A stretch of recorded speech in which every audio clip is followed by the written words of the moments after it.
क्या आपको पता है एक टाइम था जब गोवा एशिया का रोम बनने वाला था, लेकिन जियोपॉलिटिक्स और वॉरफेयर ने उसे बनने से रोका। हाय, मैं हूं प्रणव। आप देख रहे हैं प्रणव नाव और ये है वेंगुर्ला का इतिहास पार्ट 1। गोवा एक इम्पोर्टेंट पोर्ट था और पोर्चुगीज़ इंडिया का कैपिटल था।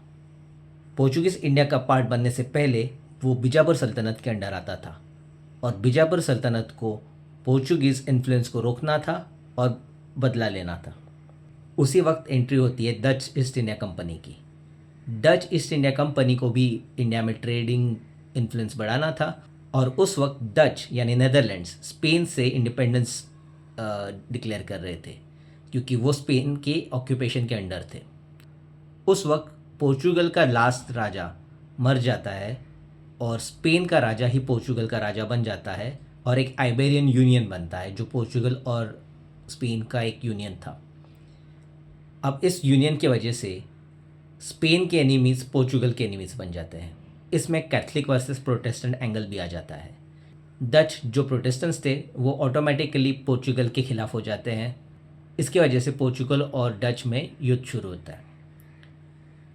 Dutch East India Company Bijapur सुल्तान से एक पोर्ट मांगते हैं। वो पोर्ट होता है वेंगुर्ला, एक छोटा सा गांव जिसको वो एक अपना नेवल बेस बनाते हैं for trading but also for invasions.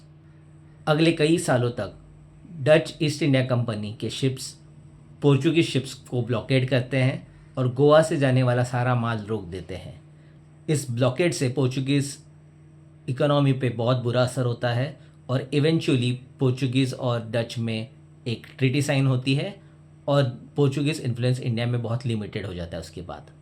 लेकिन इसके बाद डच ईस्ट इंडिया कंपनी का इंटरनेशनल ट्रेड इंडिया में बढ़ जाता है और आगे क्या होता है अगले पार्ट में देखेंगे।